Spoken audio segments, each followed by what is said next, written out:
안녕하십니까. 이번 영상은 제1차 세계대전 몰아보기 1편입니다. 1차 대전은 인류 역사에서 가장 비극적이고 참혹한 전쟁 중 하나였습니다. 1000만 명의 젊은 군인들이 희생되었고 이후로도 셀 수 없이 많은 사람들이 전쟁 후유증으로 인한 고통에 시달려야 했습니다. 1차 대전이 왜 발생했는지를 한 가지 이유로 명확하게 설명하는 것은 아주 어려운 문제입니다. 민족 간의 갈등이 근본적인 원인이었다는 주장, 제국주의 관점에서 해외 팽창과 식민지 경쟁을 주된 원인으로 보는 시각, 독일과 영국의 해군력 증강 대결 등 군비 경쟁이 전쟁을 촉발했다는 시각, 삼국 협상과 삼국 동맹으로 잘 알려진 외교전으로 인해 줄줄이 전쟁에 빨려 들어갔다는 시각 등 전쟁의 원인과 배경에 관한 연구는 여러 가지 관점에서 복합적으로 진행되고 있습니다. 오늘 영상은 사라예보 사건의 전말을 통해 당시 발칸과 유럽을 둘러싼 갈등을, 전쟁이 발발한 이유편을 통해 독일 제국의 탄생부터 이어지는 복잡한 외교전, 그리고 전쟁 발발 후 서부전선과 동부전선에서의 초반부 스토리와 주요 전투들에 집중한 영상입니다. 1차 대전의 전초전으로 여겨지는 발칸 전쟁 등 여기에서 다루지 않은 주제들은 훗날 독립된 컨텐츠로 제작해보도록 하겠습니다. 그리고 이어 전쟁의 후반 영상들도 계속해서 업로드할 예정이니 많은 시청 부탁드립니다. 바로 시작하겠습니다. 1914년 6월 28일 보스니아 헤르체고비나의 수도 사라예보, 오스트리아 헝가리 제국의 황위 계승 1순위 프란츠 페르디난트 대공이 보스니아의 수도 사라예보에 도착했습니다. 그는 보스니아 총독과 함께 차에 올라 환영 인파가 가득한 거리를 지나고 있었죠. 그러나 사라예보 거리 곳곳에는 페르디난트 대공의 목숨을 노리는 자들이 있었습니다. 그리고 19살의 청년 가브릴로 프린치프가 당긴 방아쇠는 페르디난트 부부의 목숨을 앗아갔습니다. 그리고 한낮에 사라예보에서 울려 퍼진 총성은 인류 역사상 가장 비극적인 전쟁의 트리거가 되었습니다. 하지만 이러한 암살 사건 하나로 전쟁이 일어났다고 단순화할 수는 없습니다. 그 이면에는 오랫동안 쌓여있던 유럽 국가들의 갈등이 존재했고 사라예보의 총성은 그 화약고에 불을 붙였을 뿐이었죠. 사실 이 영상에서도 전쟁의 이유를 모두 다룰 수는 없습니다. 단순한 국지전이 아닌 수천 년 인류 역사상 가장 크고 복잡한 전쟁이었던 만큼 배경과 원인을 바라보는 시각이 다양하고 당시 국제정세 또한 매우 복잡했기 때문이죠. 그래서 오늘 영상은 사라예보 사건의 전말과 사라예보 사건이 발생하게 된 원인에 초점을 맞춰 진행해 보도록 하겠습니다. 발칸 반도는 오래전부터 유럽의 화약고로 불려왔습니다. 아시아를 지나 유럽으로 들어가는 길목이며 지리적인 특성 때문에 오랜 세월 다양한 문화와 인종이 뒤섞여 갈등과 반목을 겪어온 곳이죠. 아드리아해, 흑해, 이오니아해, 에게해, 그리고 터키해역과 접해 있는 지역으로 그리스, 불가리아, 세르비아, 보스니아, 크로아티아 등이 포함되어 있는 유럽 대륙의 남동쪽에 위치한 반도입니다. 발칸이란 말의 어원에는 여러 가지 설이 있는데 주로 오스만 제국 시절 많이 사용했던 단어로 현대 터키어로는 거칠고 숲이 많은 산악지대를 뜻하는 말이라고 합니다. 그리고 지명에서도 알 수 있듯이 이 지역은 오랜 기간 오스만 제국의 지배를 받아왔던 곳입니다. 강대했던 제국 오스만은 14세기부터 세르비아, 불가리아 등을 정복하며 발칸에서의 패권을 장악했고 16세기에서 17세기에는 헝가리와 오스트리아까지 압박하기에 이르렀습니다. 그리고 18세기 유럽에서는 프랑스 혁명과 나폴레온 전쟁이 일어나며 자유주의와 민족주의가 확산하기 시작했고 이러한 영향을 받은 발칸 국가들 역시 19세기부터 오스만으로부터 벗어나기 위한 독립운동을 전개하고 있었습니다. 그리고 19세기 중반 이후 동유럽 국가들 사이에서 슬라브족의 유대화 통일을 목표로 한 범슬라브주의가 확산하고 있었고 러시아는 이를 이용해 발칸에서의 영향력을 강화하고자 했습니다. 그리고 1877년 벌어진 러시아 튀르크 전쟁에서 러시아는 세르비아, 루마니아, 몬테네그로, 불가리아 독립군과 함께 오스만의 승리를 거두었습니다. 그 결과 산 스테파노 조약이 체결되며 세르비아, 몬테네그로, 루마니아가 오스만으로부터 독립했고 불가리아 역시 사실상 독립국이 되었죠. 이를 기점으로 러시아는 슬라브 국가들의 리더를 자처하며 발칸으로 더욱 영향력을 확대하기 시작했습니다. 그런데 이는 기존 유럽 열강들의 심기를 불편하게 했습니다. 특히 영국과 오스트리아 헝가리 제국의 반발이 심했습니다. 러시아와 그레이트 게임이 한창이었던 영국은 러시아가 발칸을 장악한다면 지중해까지 영향력을 확대할 것을 우려해 오스만이 완충지대 역할을 해주길 바랬습니다. 발칸 바로 옆에 붙어 있던 오스트리아 헝가리 제국 역시 마찬가지였죠. 이러한 강대국들의 반발에 중재자로 나선 국가는 독일이었습니다. 독일은 러시아와 좋은 관계를 유지하면서도 유럽 내에서 균형을 유지하고 싶어 했습니다. 그리고 1878년 독일이 주도한 베를린 회의에서 발칸에서 러시아의 영향력을 조정하기 위한 조치가 취해졌습니다. 바로 산 스테파노 조약을 조정하는 것이었죠. 이들은 자치정부를 세우며 사실상 독립한 불가리아의 영토를 전부 인정해주지는 못하겠다며 일부를 오스만에게 반환했습니다. 그리고 보스니아는 오스만의 영토로 남았지만 오스트리아 헝가리 제국이 실질적으로 관리하도록 했죠. 그렇게 유럽 열강들은 발칸이라는 지역을 두고 자신들의 계산기를 두드리며 갈등의 씨앗을 뿌려대고 있었습니다. 당시 오스트리아 제국은 헝가리를 포함한 넓은 영토를 보유하고 있었고 여러 민족으로 구성된 다민족 국가였습니다. 1910년 기준으로 약 5,200만 명의 인구를 보유하고 있었는데 독일인의 비중이 약 24%, 그리고 헝가리인이 20% 정도를 차지했고 체코인, 폴란드인, 루마니아인, 세르비아인, 크로아티아인 등 그 외에 다양한 민족이 절반 정도를 차지하고 있었습니다. 그리고 오스트리아를 통치하던 가문은 유럽에서 가장 유서 깊은 가문인 합스부르크 가문이었죠. 이 외에도 독일계 오스트리아인 등 게르만인들이 지도층을 구성하며 나라를 이끌어가고 있었습니다. 귀족 대다수를 차지하던 독일계 위주로 나라가 운영되고 있었죠. 그리고 19세기에 들어서며 민족주의가 태동함에 따라 유럽 곳곳에서 소수민족의 독립운동이 일어나고 있었고, 이러한 흐름에 따라 헝가리인들도 틈만 나면 독립운동을 시도했는데 오스트리아는 이를 계속 진압하며 국가를 유지해가고 있었습니다. 그러나 1866년에 벌어진 프로이센 오스트리아 전쟁에서 패배한 오스트리아는 독일 내 패권을 잃었고 프로이센이 주도하는 독일 통일 과정에서 배제되며 힘을 잃었습니다. 그 과정에서 합스부르크 가문의 권위도 크게 실추되었죠. 그리고 계속해서 헝가리인의 독립운동은 이어졌고 내부 문제를 단속하며 제국을 유지하고 싶었던 오스트리아의 프란츠 요제프 1세는 1867년 대타협이라는 것을 발표하며 독일계에 이어 가장 큰 세력을 가진 헝가리인들에게 오스트리아 헝가리 제국이라는 공동 제국을 제안했습니다. 그렇게 1867년 오스트리아 헝가리 제국이 탄생하게 되었죠. 오스트리아와 헝가리를 동등한 지위를 가지는 이중 왕국으로 인정했고 각자 독립적인 정부와 의회를 보유하게 했습니다. 그리고 프란츠 요제프 1세는 오스트리아 황제와 헝가리 국왕을 겸직했습니다. 그렇게 형성된 다민족 국가 오스트리아 헝가리 제국. 이 거대한 제국은 훗날 제1차 세계대전 징집령을 내릴 때 무려 15개의 언어로 징집 선언문을 작성해야 할 정도로 다양한 민족과 언어가 공존하는 국가였습니다. 유럽에서 영토 면적은 러시아 다음으로 컸고 인구는 세 번째, 산업 규모는 네 번째일 정도로 강대국이었죠. 하지만 그 거대한 몸집 안에 있는 내부는 균열로 가득 찰 수밖에 없었습니다.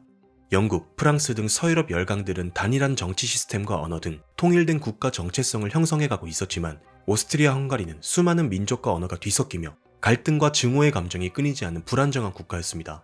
공용 행정 언어는 당연히 독일어였고 이를 사용하지 않는 민족들은 자연스레 2등 시민으로 취급되었습니다. 민족 간 불만과 긴장은 점차 쌓여가고 있었고 각 민족은 스스로의 정체성을 지키고자 하는 의지가 더욱 강해졌습니다. 그렇게 동일한 민족이 하나의 국가를 이루어 나가야 한다는 민족주의는 점점 고조되고 있었습니다. 한편 프란츠 요제프 1세의 조카이자 황희 계승 1순위였던 프란츠 페르디난트 대공은 이러한 증오의 감정에 대한 해결책으로 대오스트리아 합중국론이라는 새로운 국가 모델을 구상했습니다. 오스트리아 헝가리의 이중제국 체제를 폐지하고 각 민족에게 독립적인 자치권을 부여하는 일종의 연방제와 같은 개혁안이었죠.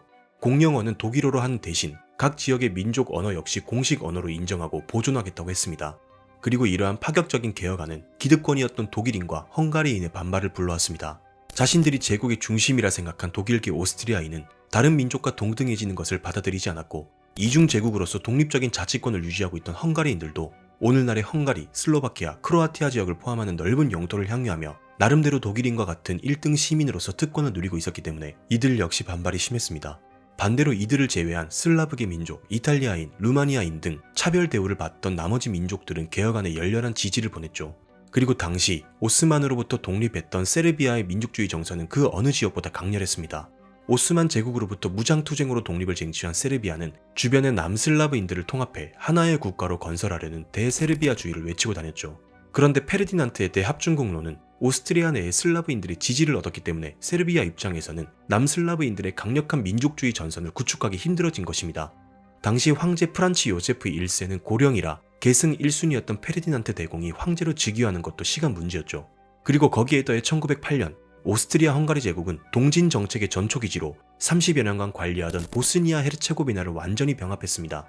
당시 보스니아에는 세르비아인들이 많이 살고 있었고 보스니아까지 합병하려던 세르비아의 꿈은 계속해서 멀어져 가고 있었죠. 그렇게 세르비아인들의 오스트리아를 향한 분노는 들끓고 있었고 증오의 감정에 불이 붙은 세르비아 민족주의자들은 오스트리아 헝가리의 차기 황제 프란츠 페르디난트 대공을 제거하기로 결심했습니다. 그리고 그 뒤에는 흑수단, 즉 검은 손이라는 극단적인 민족주의 단체가 있었습니다. 흑수단은 1911년 결성된 비밀 결사단체입니다. 세르비아의 육군 장교들이 결성한 극우 민족주의 단체로 이들의 목표는 남슬라브족의 거주 지역을 통합해 모두 세르비아의 영토로 통일하는 것이었습니다. 그리고 1914년 6월 28일 오스트리아 헝가리 제국의 황위 계승 1순위 프란츠 페르디난트 대공과 그의 부인 소피가 자국으로 병합한 보스니아 헤르체고비나에서 있을 군사훈련을 사열하고 결혼 14주년 축하 행사에 참여하기 위해 보스니아의 수도 사라예보에 방문했습니다. 그런데 이날은 비도브단이라는 세르비아의 국경일이었는데, 비도브단이란 1389년 6월 28일 오스만 제국과의 코소보 전투에서 희생된 라자르 왕과 군인들을 기념하기 위한 날로 세르비아인들에게는 민족의 희생과 충성을 상징하는 날이었죠. 페르디난트의 사라예보 방문 소식을 들은 흑수단은 이날을 거사일로 잡았습니다. 그런데 당시 유럽 전역에서는 각국 지도자에 대한 암살 사건이 여기저기서 심심치 않게 발생하고 있던 시기였기 때문에 페르디난트 부부의 방문에도 안전에 대한 우려는 있었습니다. 하지만 오스트리아 헝가리의 차기 황제로서 무언가를 보여주고 싶었던 페르디난트는 보스니아는 오스트리아와 잘 지내고 있으며 수많은 환영 인파 속에 자신은 안전하리라는 것을 입증하고 싶었고, 훗날 자신이 황제로 즉위했을 때 남슬라브 문제를 잘 해결해 오스트리아 헝가리의 동진 정책을 더욱 수월하게 할 수 있을 것이라는 기대가 있었습니다. 즉 자신이 그리던 여러 가지 미래의 모습을 위해 위험을 감수하고서라도 사라예보 방문을 강력히 추진했던 것이죠. 그리고 소식을 들은 흑수단은 3명의 요원을 사라예보로 파견했습니다. 드라구치 디미트리예비치를 비롯해 극우 성향의 육군 장교들로 구성된 흑수단의 지도부는 무기고에서 소형 폭탄과 권총을 빼돌려 3명의 요원에게 넘겼습니다. 임무를 하달받은 3명의 요원은 사라예보 현지에서 4명의 요원과 합류했죠. 그들은 수차례 사전 답사를 통해 거사를 치밀하게 준비했습니다. 그리고 운명의 날인 1914년 6월 28일 오전 9시 30분 사라예보역에 내린 페르디난트 대공 부부는 지붕이 뚫려있는 자동차를 타고 120명의 근위대만 배치한 채 환영 인파를 지나 사라예보 시청으로 향했습니다. 그리고 10시 15분 요원 중 한 명인 네델코 차브리노비치가 차량을 향해 폭탄을 던졌습니다. 하지만 폭탄은 대공 부부의 차 뒷부분을 맞고 떨어졌고 뒤따라오던 차량 밑에서 터져 수행원과 시민 등 16명이 부상을 입었습니다. 차브리노비치는 도주하다가 곧 체포되었죠. 그렇게 흑수단의 계획은 실패로 돌아가는 듯 했습니다. 그런데 페르디난트 대공은 자신에 대한 암살 시도에도 불구하고 목적지인 시청까지 정상적으로 차량 행진을 이어갔습니다. 그리고 시청에 도착한 페르디난트는 일정을 취소하지 않고 정상적으로 행사를 치른 후 암살 시도로 인한 부상자들을 위문하겠다며 병원으로 향하자고 합니다. 수행원들의 만류에도 불구하고 페르디난트는 고집을 꺾지 않았죠. 그런데 이러한 내용은 운전기사와 경호 요원들에게 제대로 전달되지 않았습니다. 그렇게 페르디난트가 병원으로 간다는 사실을 몰랐던 운전기사는 원래 예정된 길로 운전했고, 그 자리에서 참모들이 제대로 행선지를 알려주자 그제야 차량을 멈추기 위해 브레이크를 밟았습니다. 그런데 좁은 길에 들어선 차는 천천히 이동할 수밖에 없었는데, 그 순간 대공 부부가 탄 자동차의 바로 앞에 흑수단의 또 다른 단원인 가브릴로 프린치프가 서 있었습니다. 거의 코앞이라고 해도 과언이 아닐 정도로 대공 부부를 가까이 마주한 19살의 민족주의자는 그대로 권총을 꺼내 들었습니다. 그리고 그는 자동차 앞으로 뛰어들며 대공 부부를 향해 방아쇠를 당겼습니다. 그가 쏜 2발은 페르디난트의 목 그리고 소피 부인의 복부에 명중했죠. 그렇게 대공 부부는 피격 후 이송 과정에서 목숨을 잃고 말았습니다. 그리고 프린치프 역시 현장에서 체포되었고 20년형을 선고받은 프린치프는 감옥에서 생을 마감했습니다. 그리고 이날의 사건을 사라예보의 총성이라고 부르게 되었고 제1차 세계대전의 트리거가 된 사건으로 기록되었습니다.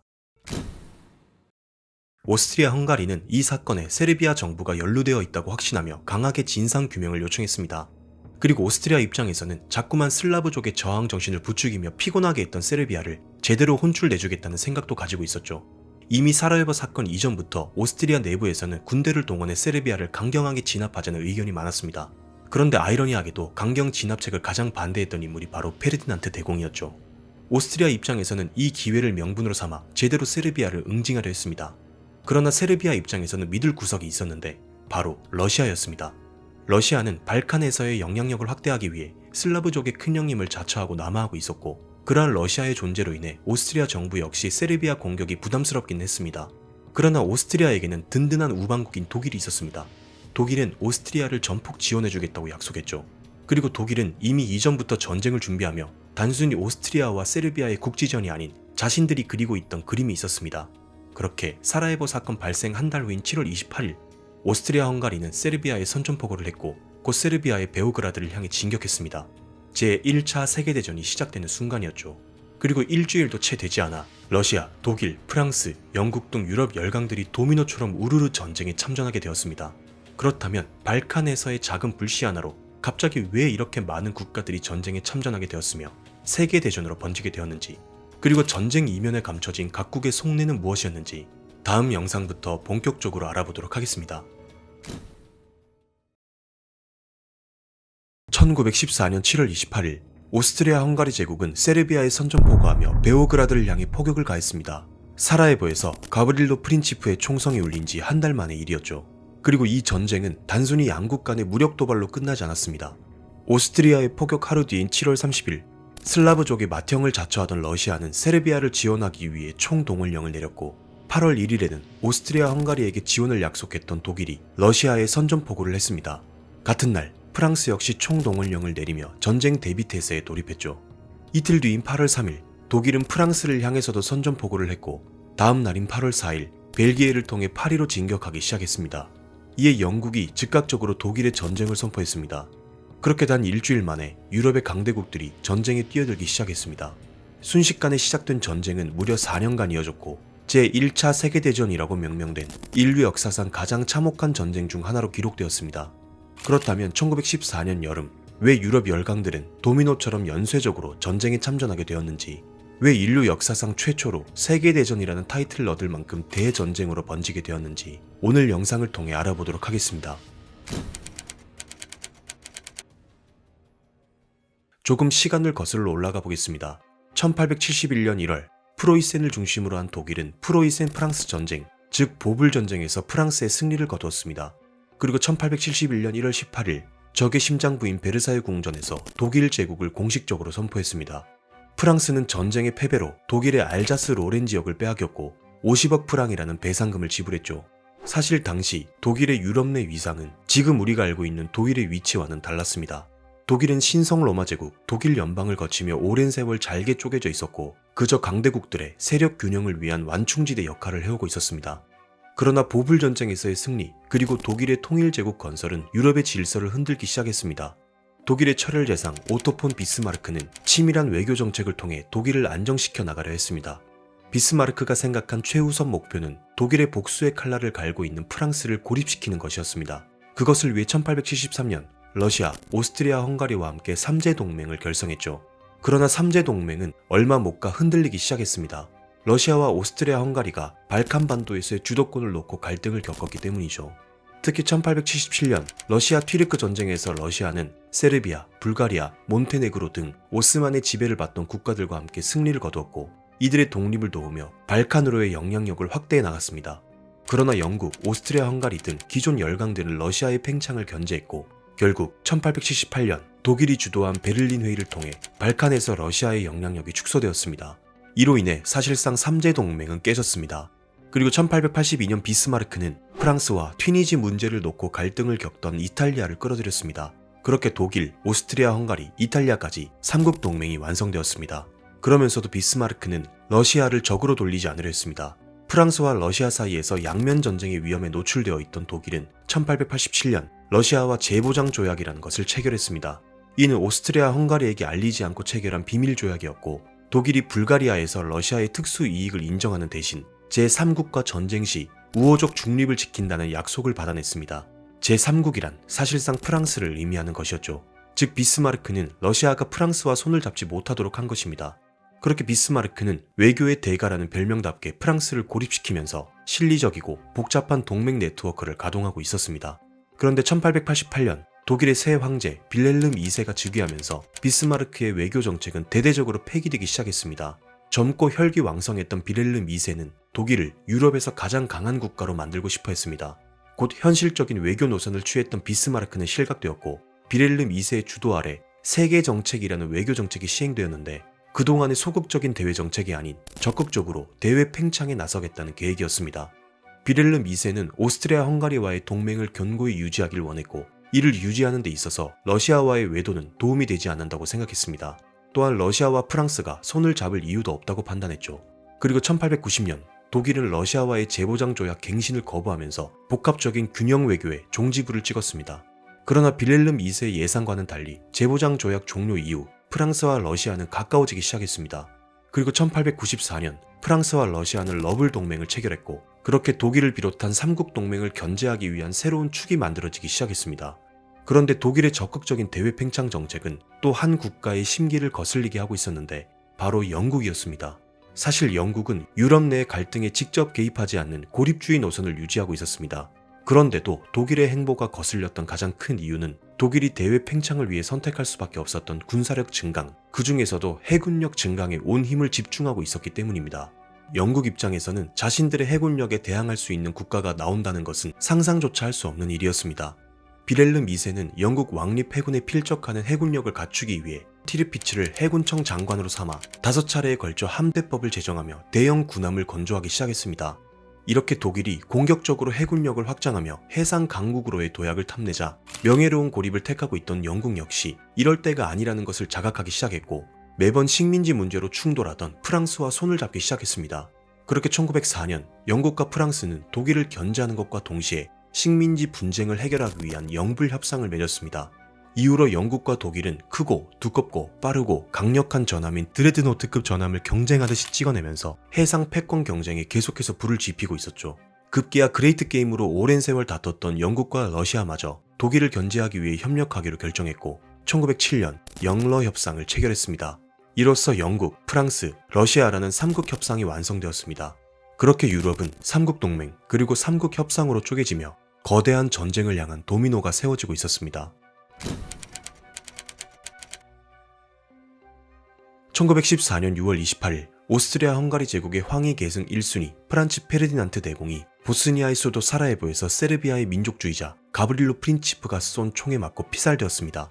이후 오스트리아 헝가리는 곧바로 세르비아의 진상규명을 요청했습니다. 그리고 이를 명분으로 삼아 전쟁에 돌입하려고 했죠. 하지만 쉽게 전쟁을 선택하는 것도 부담이었습니다. 세르비아의 유독 강했던 민족주의 정서, 그리고 군사력도 군사력이지만 무엇보다도 러시아의 존재가 컸습니다. 세르비아 뒤에는 슬라브족의 큰 형임을 자처하던 러시아가 버티고 있었기 때문이죠. 그러나 오스트리아 헝가리의 고민을 해결해줄 국가는 역시나 동맹국인 독일이었습니다. 1914년 7월 5일 독일은 오스트리아 헝가리에 네가 세르비아를 공격한다면 우리가 뒤에서 지원해주겠다라며 백지수표를 내밀었습니다. 그리고 7월 23일 오스트리아 헝가리는 세르비아에 최후 통첩문을 발송했습니다. 통첩문에는 세르비아 입장에서 수용하기 어려운 항목이 있었는데 6번째 항목인 오스트리아 헝가리 대표단이 사건 조사에 직접 참여한다는 것이었죠.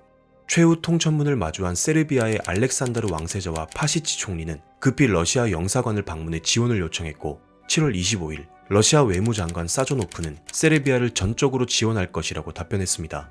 러시아의 지지를 확인한 세르비아는 최후 통첩문의 6항을 뺀 조건부 수용이라는 입장을 오스트리아에 전달했고 그와 동시에 동원령을 선포하며 전쟁 준비에 들어가기 시작했습니다. 오스트리아 헝가리 역시 세르비아의 조건부 수용을 사실상 거부라고 인식했으며 7월 28일 세르비아를 향해 선전포고문을 날렸습니다. 그리고 다음 날인 7월 29일 오스트리아 헝가리군은 베오그라드를 향해 포격을 시작했습니다. 제1차 세계대전이 시작되는 순간이었죠. 선전포고 이후 독일의 비를름 2세는 러시아의 니콜라 2세에게 전문을 보냈습니다.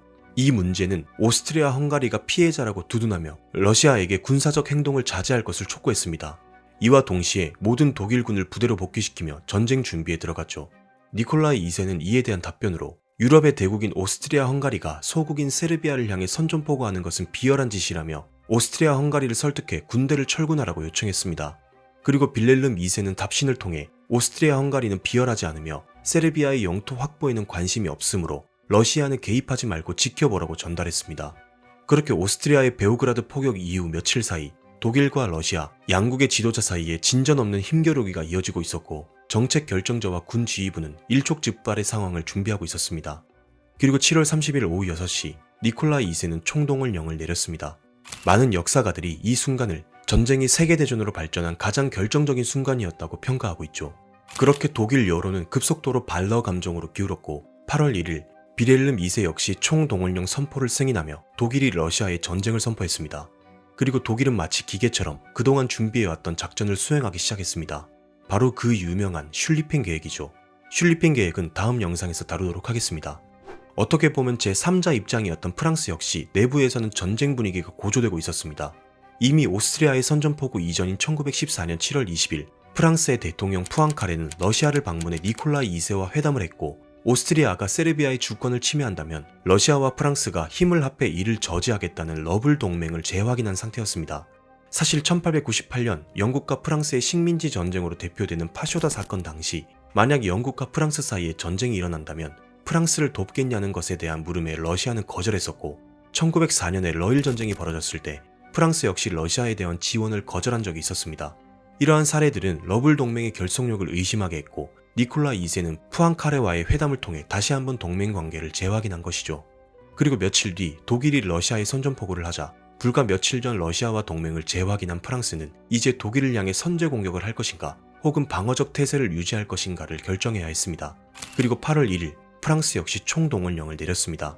그렇지 않아도 알자스 로렌 지역을 빼앗기며 독일을 향한 복수심에 불타고 있었던 프랑스인들은 이전부터 독일과의 국경지대에 요새를 쌓으며 방어태세에 돌입한 상태였고, 그렇게 프랑스는 총동원령이 내려진 지 2주 만에 현역 88만, 예비군 98만, 총 186만 명이 국경지대에 집결했습니다.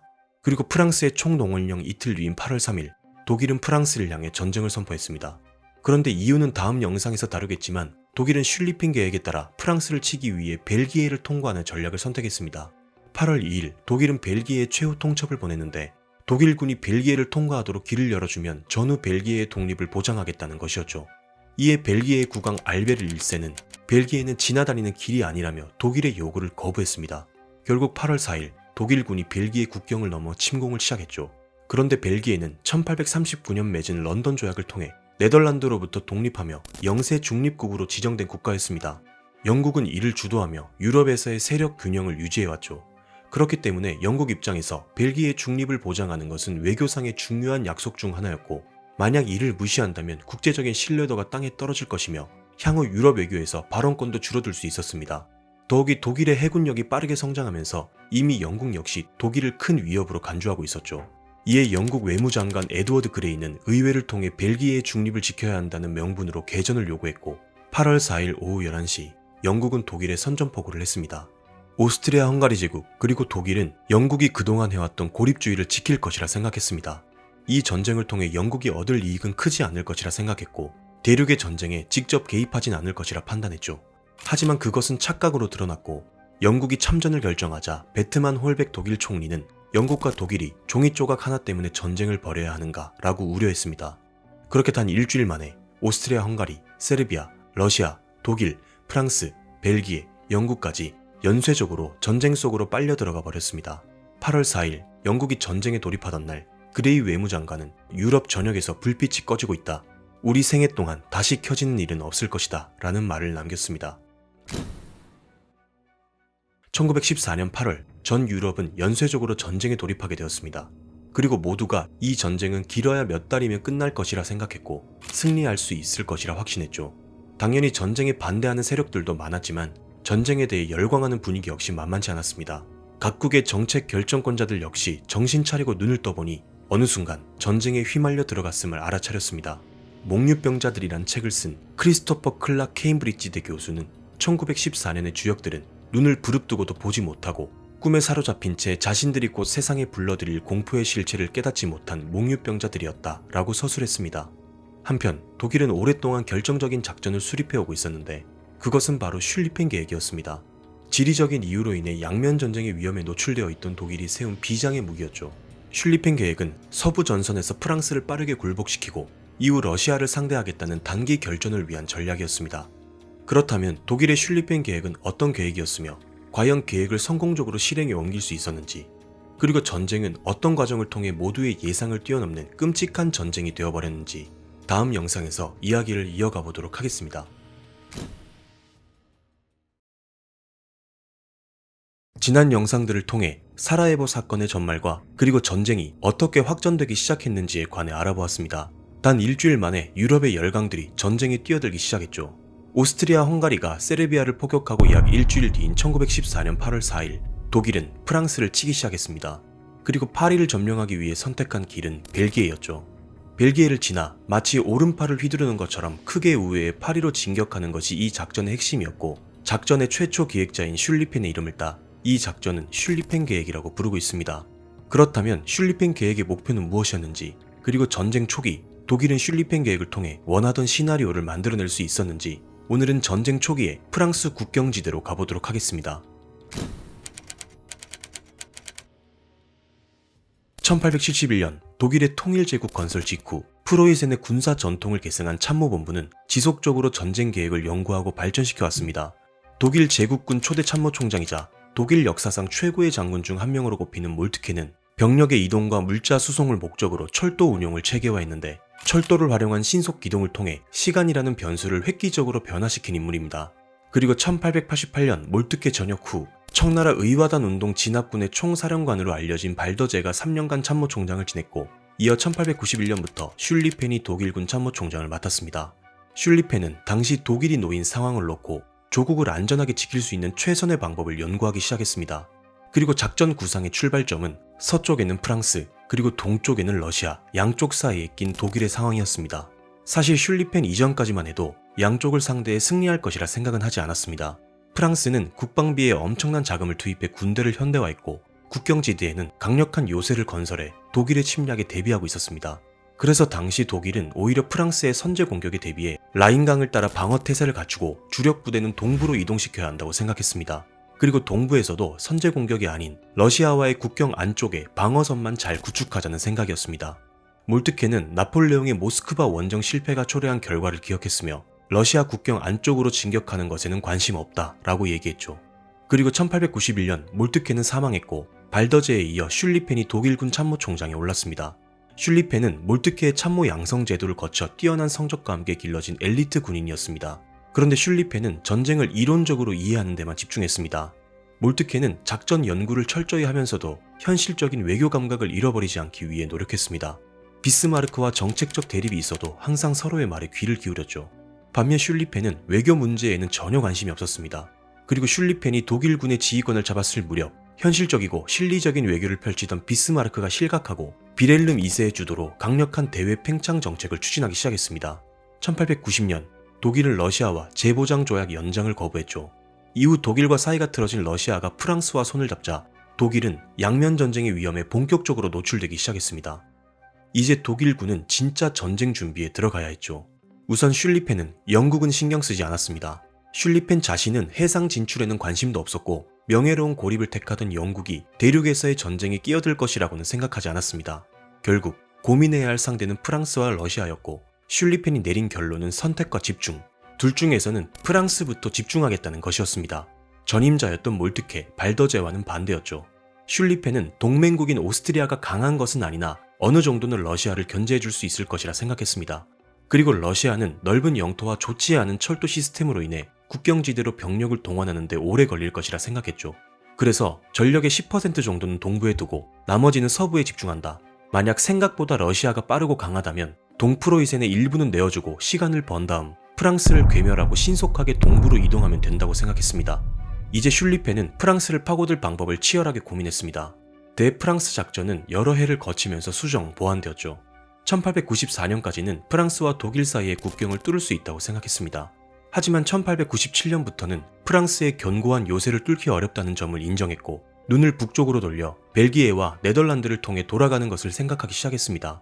그리고 이러한 우회 작전은 1899년에서 1904년 사이에 구체화되었습니다. 병력은 먼 거리를 기동해야 하는 우익에 집중하기로 했고, 작전이 시작되면 육군 대부분은 벨기에 브뤼셀 북쪽의 우회로를 지나 플랑드르 평야를 가로지르며 마치 오른팔을 휘두르는 것과 같이 우익은 남쪽으로 방향을 틀어 서쪽으로 감으면서 파리를 포위하고 국경지대에 있는 좌익을 향해 프랑스를 몰아간다는 계획이었습니다. 그림으로 보면 마치 거대한 집게 혹은 낫과 같은 형태로 프랑스를 찌그러뜨린다는 계획이었죠. 그리고 이 작전의 가장 핵심은 속도였습니다. 공격 22일 만에 프랑스 국경에 닿아야 하고 파리는 단 42일, 즉 6주 만에 점령한다는 계획이었습니다. 슐리펜은 러시아가 동부 전선으로 병력을 동원하기까지 6에서 8주는 걸릴 것이라 예상했고, 6주 만에 프랑스에서의 작전을 완수한 뒤 동부 전선으로 신속하게 이동하면 된다는 생각이었죠. 이것이 바로 그 유명한 슐리펜 계획의 내용입니다. 그렇게 지금도 제1차 세계대전하면 많은 사람들이 떠올리는 슐리펜 계획이라는 이름을 남긴 슐리펜은 1906년 퇴역 후 전쟁이 발발하기 전해인 1913년에 사망했습니다. 슐리펜은 전쟁, 군사에 관한 이론에서 최고의 전문가였습니다. 하지만 그는 군사들의 사기, 정신상태, 혹은 외교와 현실 정치 등에는 전혀 관심을 두지 않았습니다. 오로지 관심사는 탁자 위에 펼쳐놓은 지도, 그리고 그 위에서 펼쳐보는 병력의 배치였죠. 그렇게 슐리펜은 작전만을 남긴 채 세상을 떠났고, 다음 해인 1914년 제1차 세계대전의 막이 오르기 시작했습니다. 1906년 슐리펜이 은퇴한 이후 몰트케의 조카였던 소 몰트케가 독일군 참모총장에 올랐습니다. 그는 취임 이후 슐리펜이 남긴 작전을 토대로 계획을 수정해 나가기 시작했습니다. 슐리펜 계획의 핵심이었던 벨기에를 통과해 프랑스를 신속하게 점령하고 러시아를 상대하기 위해 동부 전선으로 이동한다라는 기본 틀은 유지되었습니다. 그러나 소몰트케는 슐리펜의 계획이 지나치게 이상적이며 공격적이라고 판단했고 결국 우익의 병력을 축소하고 좌익의 병력을 늘렸습니다. 우익과 좌익의 밸런스를 조정해 프랑스군의 공격을 대비한 것이죠. 그리고 1914년 8월 2일 독일은 벨기에를 향해 길을 열어달라고 최후 통첩문을 보냈으나 거부당했고 하루 뒤인 8월 3일 프랑스에 선전포고를 한 독일은 8월 4일 벨기에의 국경을 넘기 시작했습니다. 그리고 영세 중립국이었던 벨기에를 침공하자 영국이 독일에 선전포고하며 전쟁에 참전하기 시작했죠. 독일 입장에서는 작전을 시작한 이상 최대한 빠르게 프랑스를 점령해야 했습니다. 러시아가 총동원령을 선포한 상태였고 프랑스 역시 국경지대로 병력을 집중시키고 있었습니다. 독일군의 첫 번째 목표는 벨기에의 리에주였습니다. 리에주를 신속하게 점령해야 계획된 일정에 따라 진군할 수 있었죠. 그러나 리에주는 12개의 강력한 요새로 둘러싸여 있었습니다. 작지만 부유한 나라였던 벨기에는 자국의 중립을 지키기 위해 요새 건설에 엄청난 투자를 하고 있었고 메즈강 도하 지점을 지키는 리에주나 나미르의 요새는 전 유럽을 통틀어서도 가장 현대적인 요새였습니다. 리에주 요새에는 구경이 최대 6인치짜리 포 400문이 배치되어 있었고 철근 콘크리트와 장갑판으로 보호받고 있었습니다. 벨기에의 제라르 르망이 4만 명의 수비대를 이끌고 방어하고 있었죠. 독일은 6개의 최정예 여단과 3개의 기병사단을 동원해 리에주로 들어가기 시작했습니다. 그러나 이미 파괴된 교량으로 인해 접근 자체가 쉽지 않았고 요새에서 뿜어져 나오는 강력한 포격 그리고 벨기에 수비대의 강력한 저항으로 인해 초기 독일군의 공격은 여의치 않았습니다. 생각보다 많은 사상자를 내며 힘겨운 전투를 이어갔죠. 그러나 제1차 세계대전의 영웅으로 칭송받는 루덴도르프가 이 사태를 해결했습니다. 루덴도르프는 6,000명의 병력을 이끌고 벨기에의 방어선을 뚫어냈고 독일군이 코앞에 도착하자 당황한 르망이 후퇴하며 리에주는 독일군의 손에 들어갔습니다. 그러나 리에주를 둘러싼 요새의 저항은 계속되었습니다. 독일군은 초대형 공성포로 요새를 하나씩 파괴해야 했죠. 그리고 8월 16일 독일군은 마지막 요새의 항복을 받아내며 리에주 전투를 마무리했습니다. 그러나 이 과정에서 독일군의 진격은 10일 이상 지연되었죠. 그런데 독일군은 벨기에의 강력한 저항으로 인해 빠른 작전 전개에 방해가 되었다며 분노를 표출했고 그 분노는 벨기에의 무고한 민간인들을 향했습니다. 독일군은 벨기에를 통과하며 민간인들을 향해 입에 담기 어려운 행위를 자행했죠. 그렇게 독일군이 리에주를 점령한 이후 벨기에군은 안트베르펀으로 퇴각했고 독일군은 육주 플랜의 완성을 위해 프랑스 국경으로 진격하고 있었습니다. 독일이 슐리펜 계획을 열심히 세우고 있을 때 프랑스는 조제프 조프르 참모총장의 지휘 아래 17호 계획이라는 것을 수립했습니다. 17호 계획의 핵심은 공격이었습니다. 프랑스와 독일 사이의 국경을 뚫고 알자스 로렌 지역을 먼저 치겠다는 공세적인 작전이었죠. 독일이 쳐들어올 벨기에 우회 루트, 즉 프랑스 입장에서는 좌익에서의 방어보다는 우익에 힘을 주겠다는 계획이었습니다. 프랑스도 독일의 작전을 전혀 예측 못한 것은 아니었습니다. 프랑스 5군을 지휘하던 랑르작은 독일이 벨기에를 통해 우회하여 프랑스군을 포위할 것이라 예측했습니다. 그러나 조프르는 이를 무시했습니다. 당시 조프르는 독일이 외교적인 부담을 안고 정말 벨기에를 넘을까라는 의구심을 가지고 있었습니다. 또한 독일이 길고 긴 국경을 모두 커버할 수 있는 예비군을 동원할 수 있겠냐는 무시도 섞여 있었죠. 그리고 무엇보다도 조프르는 러시아와의 양면 공격에 대한 자신감이 있었습니다. 그렇게 조프르는 독일군이 리에주를 점령했을 때까지도 벨기에 땅에 있는 독일군은 주력 부대가 아닐 것이라 생각했고 자신이 계획했던 공격에 몰두했습니다. 그리고 8월 14일 프랑스군은 로렌 공세를 시작했습니다. 프랑스군은 독일군이 방어적인 태도로 맞설 것이라 생각했고 독일군은 적당히 싸우면서 영토 안으로 후퇴했습니다. 곧 프랑스 1군과 2군은 과거 자신들의 영토였던 샤토살랭, 디웨즈 그리고 사르부르를 점령하는 데 성공했죠. 그러나 프랑스는 초반의 기세를 이어가지는 못했습니다. 곧 독일의 6군과 7군이 프랑스군을 향해 대대적으로 반격을 가하기 시작했고 프랑스는 8군단이 괴멸하는 등 패퇴를 거듭하기 시작했습니다. 그리고 프랑스의 1군과 2군 위쪽에서 아르덴 숲을 통과하던 프랑스 3군과 4군 역시 독일군의 방어벽에 막혀버렸습니다. 그나마 프랑스의 식민지군이 선전했으나 식민지군 역시 독일군의 기관총과 소총 세례에 집중 포화를 당했고 8월 22일에는 11,000여 명의 사상자를 내며 최악의 패배를 당하고 말았습니다. 그리고 독일군 우익의 공격에 고심을 거듭하던 조프르는 랑르작이 이끄는 5군을 메즈강과 상브르강 사이로 배치했습니다. 이어 영국 원정군과 합류하라고 지시했죠. 그러나 8월 21일 벌어진 상브르강 전투에서 프랑스 5군은 독일군에게 패배하며 후퇴했습니다. 비슷한 무렵 프랑스군의 왼쪽에서 벌어진 몽스 전투에서는 분당 15발을 쏠 수 있는 리엔필드 소총으로 무장한 영국 원정군이 독일군에 큰 피해를 주고 있었습니다. 하지만 프랑스 5군이 퇴각한다는 소식이 들리자 영국 원정군 역시 후퇴 결정을 내릴 수밖에 없었죠. 이후 프랑스군과 영국 원정군은 14일 동안 퇴각했습니다. 독일군은 계속해서 파리를 목표로 남아있죠. 그래도 프랑스군은 희망을 가졌습니다. 그들에겐 아직 베르댕을 비롯한 큰 요새들이 남아있었고 먼 거리를 이동한 독일군의 보급선은 늘어지고 있었지만 프랑스군은 점점 홈그라운드로 들어서고 있었기 때문에 병력 수급과 보급의 유리에 반격의 기회는 있다고 보았습니다. 그리고 9월에 들어서자 어느새 독일군은 파리를 눈앞에 두고 있었고 프랑스군은 대대적인 반격을 준비하고 있었습니다. 한편 독일군도 예상치 못한 변수에 직면했습니다. 독일의 예상보다 훨씬 빨랐던 8월 17일 러시아군이 동프로이센으로 진격해오기 시작한 것이죠. 당시 동프로이센 지역은 프리트비츠가 이끄는 8군이 맡고 있었습니다. 그리고 소몰트케는 동프로이센을 지키기 위해 독일군의 우익에서 2개 군단을 차출해 동부로 급파했습니다. 이로 인해 우익의 화력과 기동력은 더욱 약해졌죠. 그리고 8월 말 독일 1군은 진격 방향을 두고 고민에 빠졌습니다. 서쪽으로부터 파리를 포위하기 위해 바깥쪽으로 돌며 가장 먼 거리를 행군해야 했던 크루크의 1군은 이미 지칠 대로 지친 상태였습니다. 거기다 2군과의 거리는 점점 멀어지며 병력의 전열을 유지하는 것도 힘들었고 보급도 계속해서 길어지고 있었죠. 거기다 동부 전선으로 상당수의 병력이 빠지면서 빈자리를 메꿔줄 병력 역시 충분하지 않았습니다. 그렇게 여러 문제를 복합적으로 떠안고 있던 1군은 원래 계획보다 일찍 노선을 꺾어 파리 동쪽으로 남하하기 시작했습니다.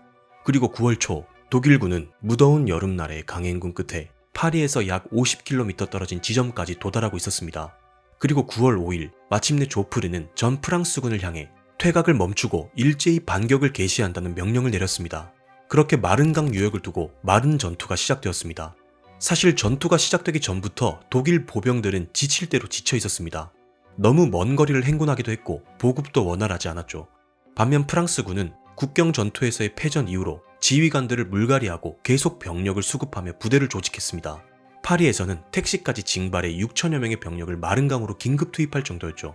그렇게 총 반격이 시작되자 모누리가 이끄는 프랑스 6군은 마른강을 넘어 내려오던 독일 1군의 측면을 쳤습니다. 사실 결과적으로 놓고 보면 독일 1군은 파리 서쪽으로 우회해야 했으나 일찍 방향을 꺾었기 때문에 측면으로 공간이 난 것입니다. 이와 동시에 프랑스 5군과 9군 역시 독일 2군과 3군을 향해 반격을 개시했습니다. 프랑스군은 파리를 사수하기 위해 결사적으로 싸웠죠. 그리고 프랑스 6군이 독일 1군을 측면에서 계속 압박하자 퇴로가 차단될까 우려한 독일 1군은 마른강 북쪽으로 물러나 싸우기 시작했습니다. 그런데 독일 1군이 그렇게까지 물러서자 빌로우가 이끄는 2군과의 거리는 급격히 멀어지기 시작했고 영국군이 마침 그 사이를 파고들었습니다. 그리고 당시 소몰트케의 대리인으로서 전선을 시찰하던 정보장교 헨치 중령은 이 사태를 심각하게 인지했고 독일군은 일시적으로 후퇴를 결정했습니다. 그렇게 독일군은 파리를 눈앞에 두고 엔강 유역까지 돌아갔습니다. 이로 인해 프랑스는 파리를 등진 채 위기를 넘길 수 있었고 프랑스인들에게 마른 전투는 마른강의 기적이라고 불리게 되었습니다. 마른 전투를 끝으로 사실상 슐리펜 계획은 실패로 끝났습니다. 이미 동부 전선에서는 러시아군과의 전투가 한창이었고 프랑스를 신속하게 점령한다는 것 역시 물 건너갔죠. 그런데 프랑스군과 영국 원정군은 파리 방어에는 성공했으나 서부 전선은 이대로 쉽게 끝나지 않았습니다. 사실 이제 시작이라고 해도 과언이 아니었죠. 독일군은 쉽게 물러서지 않았고 전선은 한자리에서 움직이지 않는 긴 소모전으로 변하기 시작했습니다. 바로 제1차 세계대전의 상징처럼 여겨지는 참호를 파기 시작한 것이죠. 이제 유럽의 젊은이들은 서로를 마주보며 길고 긴 참호 속에 갇혀버리고 말았습니다. 다음 영상에서는 서로의 측면을 포위하기 위해 전선을 북쪽으로 확장한 바다로의 경주 그리고 시작된 참호전에 관해 알아보도록 하겠습니다. 지난 영상들을 통해 제1차 세계대전의 배경 중 하나인 사라예보 사건 그리고 유럽 각국이 전쟁에 뛰어들게 되는 과정에 대해 보았습니다. 1914년 8월 독일은 서부 전선에서 프랑스를 6주 만에 점령하고 러시아와 싸우기 위해 동부 전선으로 이동하겠다는 슐리펜 계획을 실행에 옮겼고 마른 전투에서 프랑스 영구 연합군에 패배하며 파리를 눈앞에 두고 후퇴하게 되었죠. 그리고 이후 서부 전선은 모두가 예상하는 것과는 다른 방향으로 흘러가기 시작했습니다. 독일군과 연합군은 기동전을 멈추고 참호를 파기 시작했으며 서부 전선은 움직이지 않는 전쟁터로 변해가기 시작한 것이죠. 유럽의 젊은이들은 땅을 파고 들어가 맞은편에서 서로를 마주보며 고작 몇 킬로미터를 빼앗기 위해 적군의 기관 총세례에 몸을 내던져야 했습니다. 그리고 놀라운 것은 이 부질없는 소모전이 무려 4년간 이어졌다는 사실입니다. 오늘은 제1차 세계대전에서 왜 참호전이 시작되었으며 왜 참호전은 그토록 참혹해질 수밖에 없었는지 그 과정을 쫓아가 보도록 하겠습니다. 사실 참호를 파는 전투 방식은 고대의 전투부터 현대전까지 전쟁사 곳곳에서 흔히 확인할 수 있는 오래된 방어 전략입니다. 그러나 참호전이라고 하면 대부분의 사람들이 1차 대전을 떠올리는 이유는 그 어떤 전쟁과도 비교할 수 없을 정도로 참혹했기 때문입니다. 지난 영상에서 다루었듯이 1914년 9월 독일군은 마른강에서 후퇴하며 진격을 멈췄습니다. 사실상 슐리핑 계획은 실패로 끝났고 독일군 참모총장은 소몰트케에서 전쟁 장관이었던 팔케나인으로 교체되었습니다. 벨기에를 통과한 지 약 40일이 지나도록 쉴 틈이 없었던 독일군은 무더운 여름날의 기동과 격전 속에 이미 지칠 대로 지쳐있는 상태였습니다. 그렇게 독일군은 숨을 고르며 엔강 고지에 참호를 파며 방어 진지를 구축했죠. 이에 연합군은 후퇴한 독일군을 추격하며 공격을 시도했으나 이미 구축해놓은 방어선을 뚫긴 역부족이었고 결국 연합군 역시 독일군의 맞은편에 참호를 파기 시작했습니다. 그렇게 양측은 급박했던 초기 기동전을 끝내고 서로를 마주보며 대치 상태로 들어갔죠. 그리고 독일군과 연합군의 시선은 엔강과 북해 사이에 전선이 구축되지 않은 빈 곳을 향하기 시작했습니다. 서로의 참호를 전면전으로 뚫어내기 어렵다면 빈 곳을 찾아 우회해 적군의 측 후면을 공략하면 된다는 생각이었죠. 문제는 양측 모두 같은 생각을 하고 있다는 것이었습니다. 그렇게 독일군과 연합군은 서로의 측면을 잡아내기 위해 계속해서 참호를 파기 시작했고 그들이 판 참호는 마치 레이스를 펼치듯이 북쪽으로 이어졌습니다. 그 사이 양측은 서로 공격하기 좋은 포인트를 찾아 공세를 가하기도 했는데 9월 17일에는 프랑스군이 누아용 부근을 노렸으나 독일군에 막혔고 9월 24일에는 독일군이 빼온내에서 돌파를 시도했으나 이 역시 프랑스군에 막혀버렸습니다. 결국 양측의 참호선은 알베르, 아라스, 릴 등을 거치면서 북해까지 확장되었고 남쪽으로는 스위스 국경까지 무려 700km가 넘는 길이의 참호선이 형성되었습니다. 이를 흔히 바다로의 경주라고 부르고 있죠. 그렇게 제1차 세계대전의 비극, 참호전의 전장이 마련되고 있었습니다. 참호선이 북쪽까지 연장되자 독일군 입장에서 거슬리는 도시가 있었는데 그곳은 바로 벨기에의 안트베르펜이었습니다. 개전 초 독일군이 벨기에를 침공했을 때 벨기에 국왕 알베르 1세가 남은 벨기에군을 이끌고 후퇴해 방어 진지를 구축해 놓은 곳이었죠. 당시 독일군의 주력 부대는 파리로 진격하는 것이 시급했기 때문에 일부 부대를 활용해 안트베르펜을 포위하며 견제만 하고 있었습니다. 그러나 전선이 북쪽까지 확장된 이상 독일은 후방의 안트베르펜을 정리해야 했고 결국 9월 28일 안트베르펜 공략을 시작했습니다. 그리고 10월 10일 벨기에군은 이제르강 일대의 방어선으로 후퇴하고 말았죠. 이로써 벨기에는 국토의 대부분을 독일군에 빼앗기게 되었습니다. 그리고 독일군은 벨기에 땅을 모두 차지하고 프랑스를 뚫을 수 있는 루트를 확보하기 위해 이제르강 일대를 공략하기 시작했고 수세에 몰린 알베르 1세는 이제르강의 수문을 열어 저지대 지역을 침수시키며 처절하게 독일군의 진격을 막아냈습니다. 결국 독일군은 철수했고 연합군은 벨기에 영토를 조금이라도 지켜내고 있었죠. 그렇게 이제르강 유역을 따라 참호선이 형성되었고 독일군 입장에서는 프랑스로 들어갈 수 있는 마지막 돌파구 이프르를 뚫어내기 위해 온 힘을 집결시켰습니다. 연합군 역시 영국 원정군을 필두로 병력을 이프르 일대로 집결시키고 있었죠. 1914년 10월 19일 영국 원정군과 독일군이 이프르 근처에 있는 랑에마르크에서 전투를 펼치며 1차 이프르 전투가 시작되었습니다. 병력에서 열세였던 영국 원정군은 곧 참호를 파고 방어태세에 돌입했는데 그곳은 조금만 땅을 파도 물이 흐르는 저지대 지역이었습니다. 물과 진흙으로 뒤범벅된 지역에 웅크리고 방어하던 영국군은 각종 비위생과 참호족에 시달리며 힘겹게 독일군을 막아내야 했죠.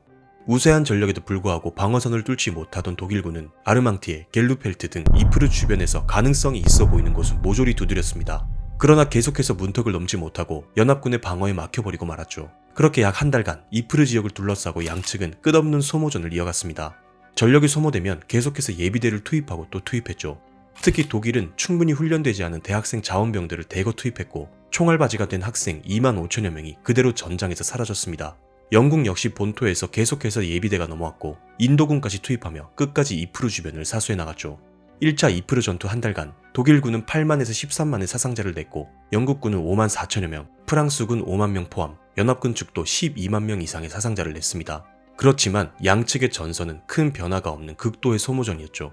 더 중요한 것은 이프르를 둘러싼 싸움은 이것이 끝이 아니었다는 점입니다. 이제 전쟁 첫 해에 벌어진 1차 이프르 전투가 끝났을 뿐이었죠. 이후로도 전쟁이 끝날 때까지 이프르를 둘러싼 전투는 계속되었습니다. 그리고 그 중심에는 참호가 있었죠. 참호를 단단히 구축해 적이 다가오지 못하게 했고 그렇게 이프르를 둘러싼 전장은 더욱 고착화되었습니다. 그 중에서도 1915년 4월에서 5월 사이 벌어진 2차 이프르 전투는 독일이 독가스를 살포하며 야만적인 화학전이 시작된 전투였습니다. 1899년 헤이그 협약으로 포탄을 이용한 질식성, 유독성 가스의 살포는 금지되어 있었으나 독일은 포탄을 이용한 이라는 문구상의 허점을 이용해 실린더 형태로 염소가스를 살포했습니다.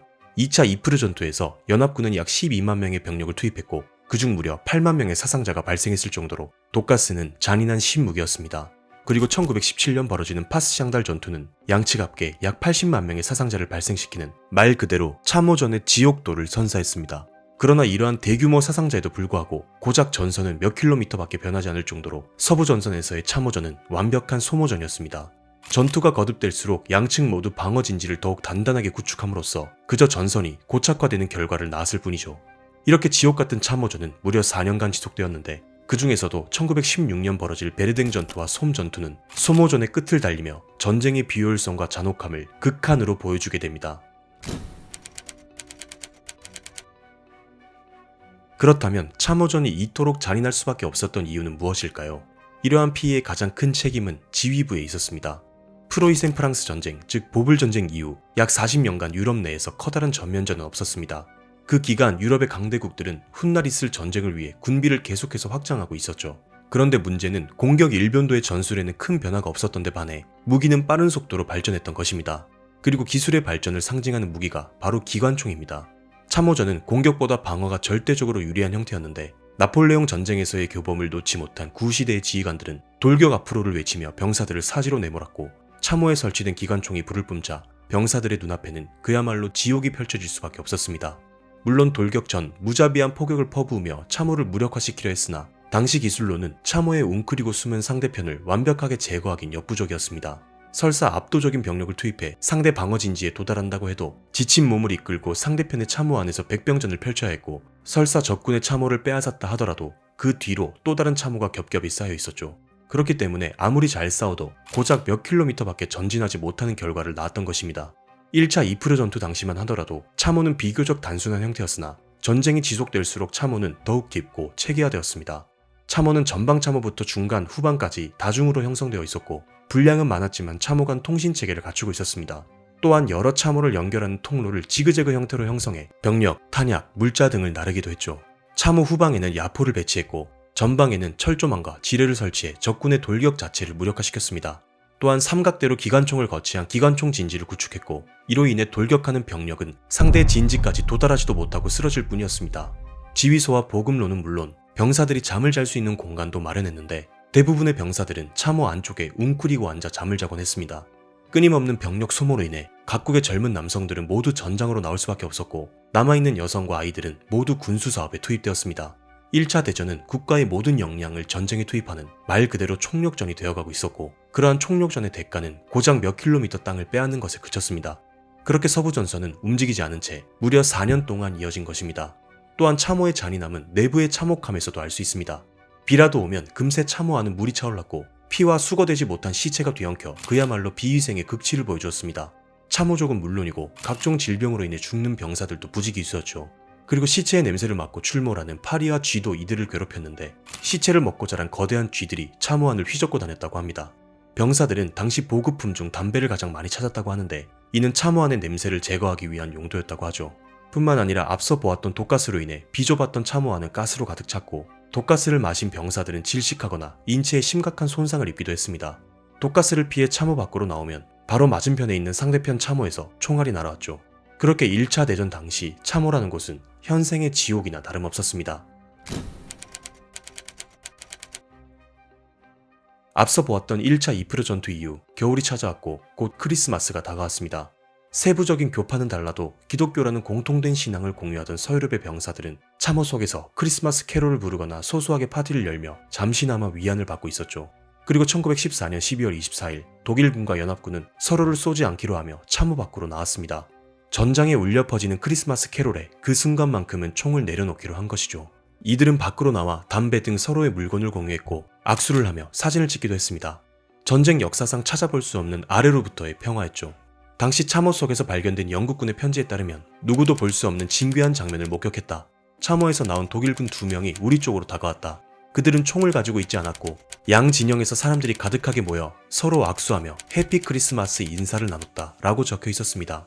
어떤 기록에 따르면 독일군과 영국군이 축구 경기를 펼쳤다는 이야기도 있죠. 결과는 독일이 영국에 3대2로 이겼고 마지막 점수는 오프사이드였다고 전해지기도 합니다.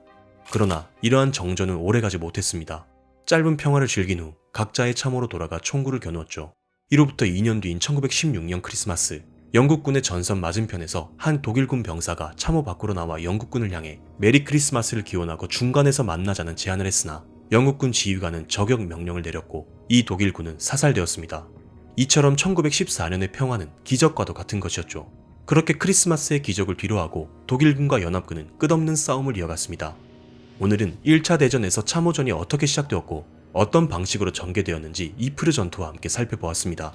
계속 이어지는 영상에서 베르댕 전투와 솜 전투 등 서부 전선의 참혹함을 상징하는 전투에 대해 조금 더 다루기로 하고, 다음 영상에서는 같은 시기 독일의 반대편에서 격전을 펼치고 있었던 동부 전선으로 가보도록 하겠습니다.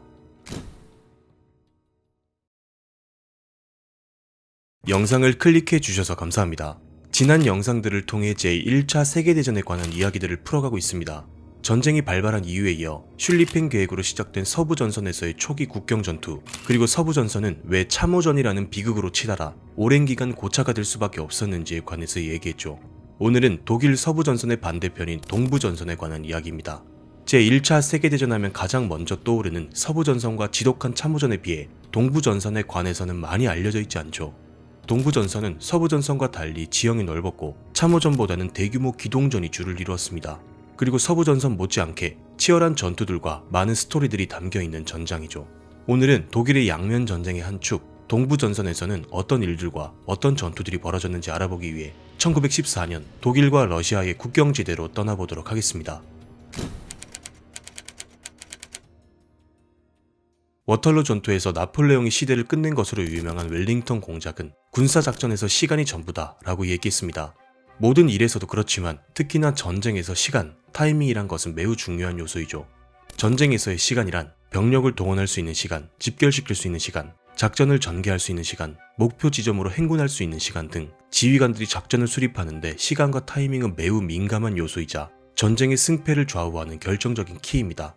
알프레드 폰 슐리펜, 그리고 슐리펜이 죽은 후 작전을 물려받은 몰트케와 독일 참모부는 시간의 중요성을 잘 활용해 보기로 했습니다. 그들이 작전을 세웠던 근거는 러시아라는 국가 자체의 엄청나게 넓은 영토, 병력을 동원할 수 있는 거점, 인구 중심지들 사이의 먼 거리, 상대적으로 부족한 철도 등에 있었습니다. 독일의 계산에 따르면 러시아의 군대가 전선에 배치되기까지 6에서 8주는 걸릴 것이라 생각했죠. 그 사이 슐리펜 계획을 통해 42일 만에 파리를 점령한 후 바로 동부전선으로 군대를 돌려 러시아를 몰아내면 된다는 것이었습니다. 당시 독일의 정보력과 작전 수립 능력은 탁월한 수준이었고 그들은 자신들의 예상이 틀릴 것이라는 의심은 하지 않은 채 대부분의 병력을 서부전선에 배치해 1914년 8월 3일 벨기에로 들어가기 시작했습니다. 물론 동부전선에도 일부 군대를 배치하긴 했습니다. 동부전선은 프리트비츠가 이끄는 8군이 퀘니스베르크 등 동프로이센의 요충지에 배치되어 러시아의 공격에 대비하고 있었습니다. 한편 러시아는 1914년 7월 30일 총동원령을 내린 이후 제국 전역에서 빠른 속도로 병력을 소집하기 시작했습니다. 당시 러시아는 유럽에서 가장 많은 병력을 동원할 수 있는 국가였고 늦은 산업화로 인해 무기에서는 열세였지만 압도적인 병력 규모를 내세워 적을 짓누르는 일명 스팀롤러라는 별명을 갖고 있던 군대였습니다. 그리고 독일의 예상과는 달리 러시아군은 총동원령 이후 보름 만인 8월 15일에 독일군의 눈앞에 나타났으며 이틀 뒤인 8월 17일 동프로이센 국경을 넘기 시작했습니다. 이토록 빠른 진격은 프리트비츠를 경악하게 만들었습니다. 독일 8군의 규모는 15만 명, 그리고 동프로이센으로 몰려오고 있는 러시아군은 40만 명이었죠. 이로써 독일이 계산한 시간과 타이밍을 활용한 전술은 단 2주 만에 무너지고 있었던 것입니다. 하지만 러시아의 대규모 병력과 빠른 진격 이면에는 여러가지 고질적인 문제들이 자리하고 있었는데 그중 가장 결정적인 문제는 보급이었습니다. 병력이 많은 만큼 보급이 적재적소에 신속하게 이루어져야 하는데 러시아는 제대로 된 보급 체계를 갖추고 있지 않았습니다. 철도망 자체가 부족하기도 했고 러시아의 철도의 궤도가 독일의 것과는 달라 철도망을 연결할 수 없었기 때문에 국경 인근에서는 모든 보급품을 내려 다른 수송수단 혹은 마차와 사람의 손으로 다시 운반해야 하는 굉장히 비효율적인 과정들을 거쳐야 했습니다. 병참 기지는 전선에서 너무 멀리 떨어져 있었는데 그것을 보완해줄 수 있는 중간 보급 기지가 제대로 갖추어져 있지 않았고 후방에서 직접 전선까지 물자를 전달해야 하는 구조였습니다. 그리고 전투 병력에 비해 보급 병력 자체도 부족했죠. 넓은 지역에서 기동전을 펼쳐야 하는 상황에서 이를 적절히 지원해줄 수 있는 체계적인 물류 시스템 자체가 거의 없었습니다. 그리고 병력 그 자체에도 문제가 많았습니다. 야전군을 이끌던 장교들은 제대로 교육을 받지 못한 사람들이 많았던 반면 어린 시절부터 교육을 잘 받은 장교들은 참으로 양성되어 야전에 나오지 않았습니다. 또한 문맹이 사라진 다른 나라의 군대와는 달리 러시아의 병사들은 여전히 문맹률이 높았습니다. 농민들이 대부분이었던 이들은 왜 자신들이 살던 마을을 떠나 머나먼 독일 국경으로 이동해야 하는지, 무엇을 지키기 위해 그 먼 곳으로 떠나야 하는지조차 제대로 이해하지 못했죠. 물론 종교가 동기부여 역할을 해주긴 했으나 현대전으로 넘어가는 과도기에서 과거처럼 우리의 종교를 지키기 위한 전쟁이라는 사명감만으로는 20세기의 전쟁을 치르기엔 역부족이었습니다. 러시아군 총사령부는 러시아군을 크게 두 개로 나누어 전선에 배치했습니다. 북서전선군은 독일의 동프로이센 쪽으로, 남서전선군은 오스트리아 헝가리 쪽으로 진격하도록 했죠. 그리고 북서전선군을 구성하는 부대가 바로 렌넨캄프의 1군, 삼소노프의 2군이었습니다. 이들은 약 40만의 병력으로 15만에 불과한 독일 8군을 압도하고 있었습니다. 그런데 북서전선군 두 사령관의 사이는 좋지 않았던 것으로 알려져 있습니다. 둘 사이에 주먹 다짐을 했다는 등의 야사들도 존재하죠. 어쨌든 1군과 2군은 서로 협력하지 않았고 이는 결과적으로 러시아에게 대규모 병력이라는 이점을 발휘하지 못하도록 했습니다. 당시 독일은 러시아군의 이동을 미리 파악하고 있었습니다. 거대한 마주리안 호수를 기준으로 1군은 북쪽, 2군은 서쪽으로 들어오고 있었죠. 1군이 2군보다 닷새 먼저 국경을 넘었고 8월 20일 동프로이센의 군비넨에서 러시아군과 독일군의 첫 번째 전투가 펼쳐졌습니다. 동프로이센의 귀족이자 프랑스 위그너 출신이었던 프랑스와 1군 단장이 부대원들을 이끌고 러시아군을 향해 맹공을 가했습니다. 그러나 러시아 포병의 강력한 저항으로 인해 독일군은 약 8,000명의 사상자를 내며 군비넨에서 후퇴하고 말았습니다. 당황한 8군 사령관 프리트비츠는 동프로이센을 넘겨주고 비스와강 너머로 퇴각해야 한다고 주장했죠. 한편 서부 전선에서 계획했던 6주 플랜 중 고작 반밖에 지나지 않았는데도 불구하고 동쪽에서 들려오는 동프로이센 포기 소식, 후퇴 소식에 참모총장 몰트케는 프리트비치를 해임하기로 결정했습니다. 그리고 후임 사령관으로 힌덴부르크를, 참모장으로는 리에주의 영웅 루덴도르프를 선택했죠. 몰트케는 독일 제국의 정신적인 고향인 동프로이센을 지켜내기 위해 한창 작전 중이었던 서부 전선에서 무려 2개 군단을 차출해 동부 전선으로 급파했습니다. 이는 서부 전선에서의 슐리펜 계획 실패의 원인 중 하나로도 꼽히고 있죠. 동부 전선의 독일군은 지원군이 도착하기만을 마냥 기다릴 순 없었습니다. 몰려오는 러시아군으로 인해 한시가 급한 상황이었죠. 이때 참모장교였던 막스 호프만 중령은 현재 보유하고 있는 8군의 병력만으로 러시아의 1군과 2군을 모두 격파할 수 있는 작전을 제시했는데 그것은 바로 각계 격파 작전이었습니다. 러시아 1군과 2군은 마주리안 호수를 사이에 둔 채 따로 진군하고 있었고 두 사령관 사이는 좋지 않았으며 긴 거리의 행군과 보급 문제 등 여러 가지 어려움을 아는 채 서로 협력하는 것은 어렵다고 보았던 것입니다. 거기에는 당시 러시아군의 치명적인 실수도 크게 작용했습니다. 바로 상당수의 교신을 암호화되지 않은 평문으로 주고받은 것이죠. 당시 부실했던 통신 기술에 의한 러시아의 패착이었습니다. 이로 인해 독일군은 이미 러시아군의 작전 계획을 실시간으로 감청하고 있었고 거기에 항공기 정찰까지 동원해 교차 검증을 해가며 러시아군이 언제 어디로 이동하는지 정확하게 알 수 있었죠. 러시아 1군은 군비넨에서 독일군을 몰아냈지만 퀘니스베르크 요새를 확실히 공격하기 위해 보병과 중포대 등을 보강하며 재정비하느라 독일군을 더 이상 추격하지 않았고 그 사이 삼소노프가 이끄는 2군으로 하여금 경로를 더욱 벌려 퇴각하는 독일군을 포위하기로 한 것이죠. 러시아군의 움직임을 잘 알고 있었던 독일은 탄넨베르크 지역으로 이동해 2군을 섬멸하고 재빨리 다시 이동해 1군을 격파하겠다고 계획했습니다. 그리고 2군을 치기 위해 1군을 견제할 부대는 기병사단 하나만 놓기로 한 위험한 도박이었습니다. 하지만 힌덴부르크와 루덴도르프 역시 러시아군이 처한 여러 문제에 공감했고 과감하게 작전을 실행에 옮기기로 했습니다. 대부분의 전력이 마주리안 호수의 서쪽인 탄넨베르크로 이동했고 아무것도 모르는 러시아 2군이 깊숙이 진입하자 8월 28일 독일군 이들을 완전히 포위 섬멸해버렸습니다. 러시아는 포로 9만 2천여 명을 포함한 12만 명 이상의 사상자를 내며 최악의 패배를 경험하고 말았죠. 정보도 부족하고 각 부대 간의 협조도 부족했으며 보급도 어렵고 병사들의 투쟁심과 동기부여도 부족했던 당시 러시아군의 여러가지 치부가 드러난 전투였습니다. 처참한 패배를 비관한 삼소노프는 스스로 목숨을 끊고 말았죠. 2군을 박살낸 독일 8군은 방향을 렌넨캄프의 1군 쪽으로 돌렸습니다.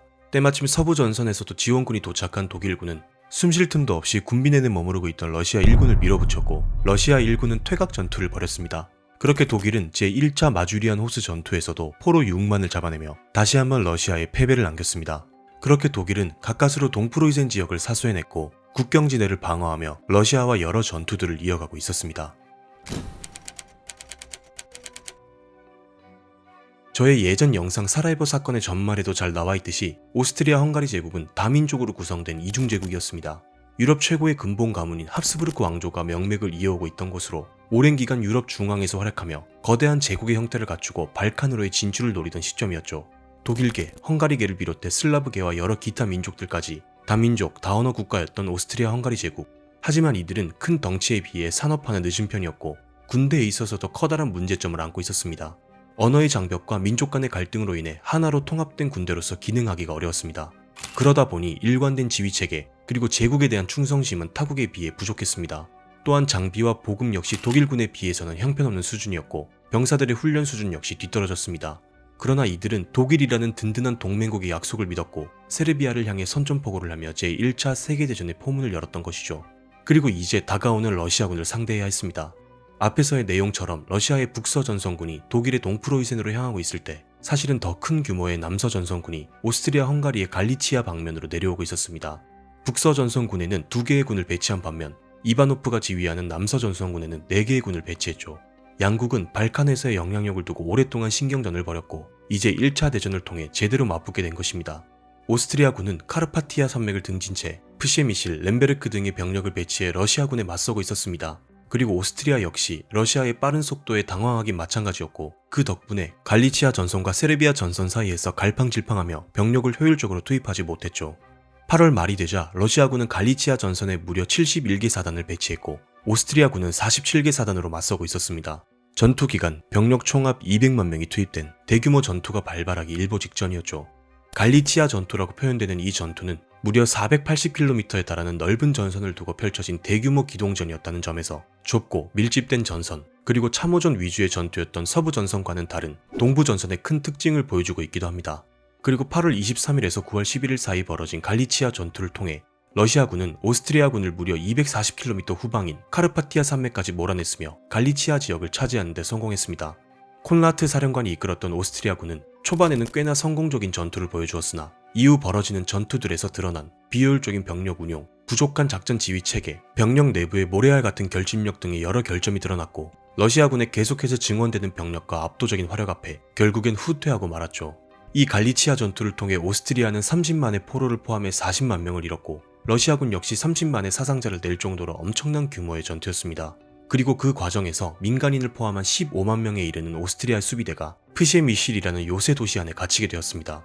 이후 1915년 봄까지 프셰미실 공방전이 이어지며 러시아는 오스트리아를 계속해서 두드리고 있었죠. 그렇게 러시아는 북쪽에서 독일에 패배하며 한 발 물러나는 모습을 보였으나 남쪽의 오스트리아 헝가리에게는 크게 승리했고 압도적인 병력을 통해 전쟁에서의 주도권을 쥐기 시작하며 1차 세계대전의 첫 해가 넘어가고 있었습니다. 동부전선은 서부전선과는 달리 광활한 영토에서 대규모 기동전을 통해 수백 킬로미터씩 뺏고 빼앗기며 전투를 이어가고 있었습니다. 독일군 입장에서는 그렇지 않아도 서부전선에서의 전투로 인해 정신없는 와중에 동부전선까지 신경 써야 하는, 즉 전쟁 전부터 그들이 우려했던 양면전쟁이 그대로 노출되었습니다.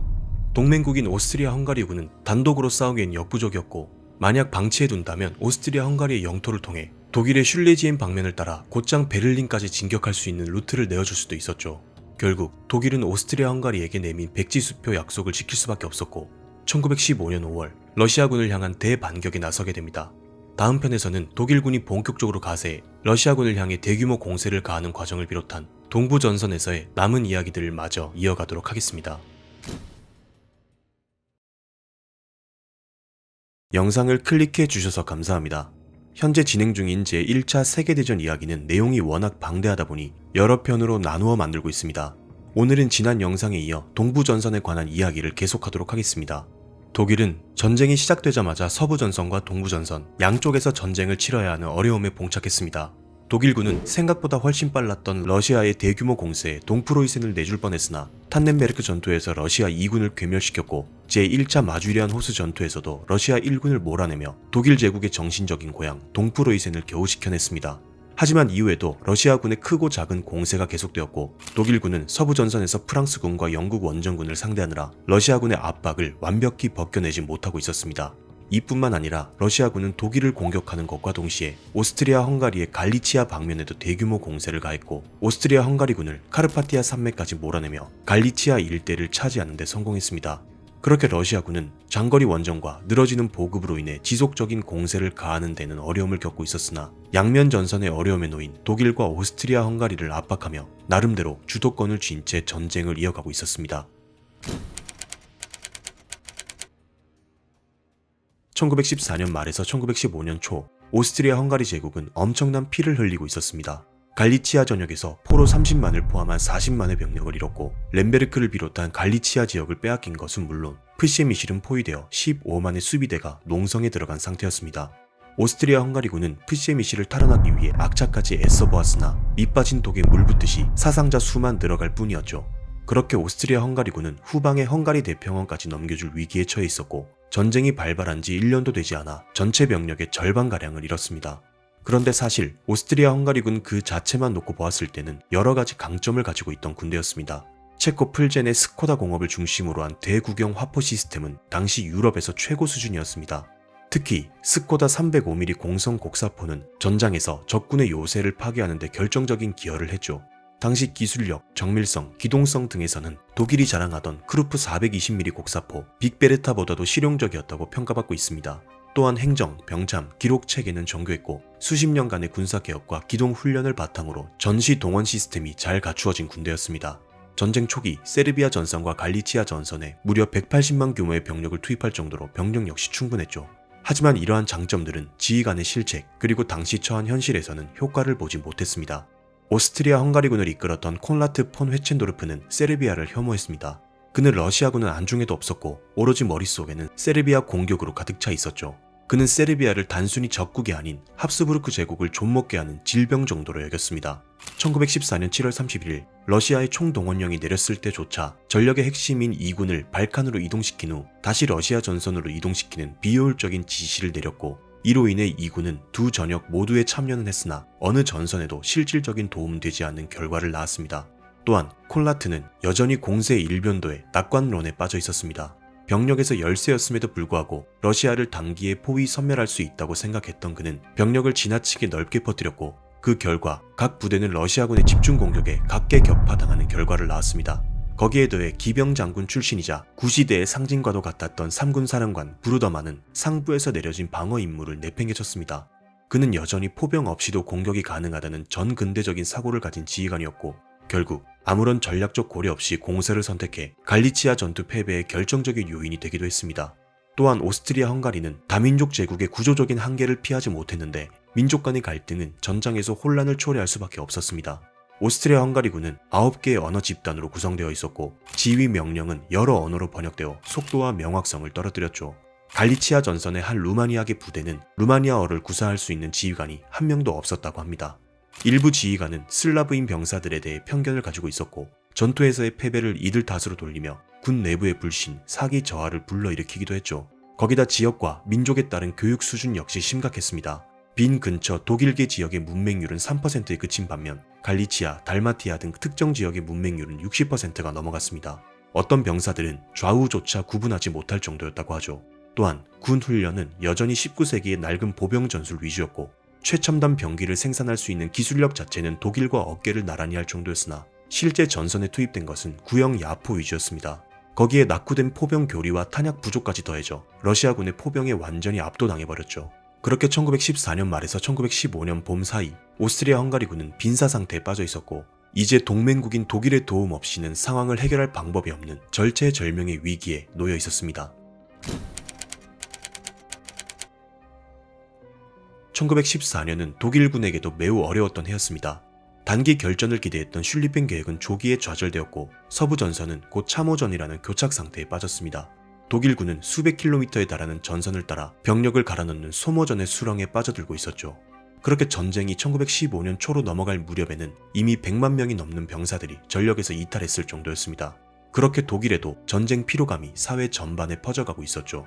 팔케나인을 중심으로 한 서부파는 이러한 상황에서 확전은 위험하다고 보았고 동부전선보다는 서부전선에 집중해야 한다고 주장했습니다. 반면 힌덴부르크와 루덴도르프 등 동부파는 동부전선에서 러시아를 제대로 밀어버려야 한다고 주장했죠. 이처럼 내부에서도 전략 방향을 두고 치열한 논쟁이 벌어지는 등 분위기가 좋지 않은 것은 마찬가지였습니다.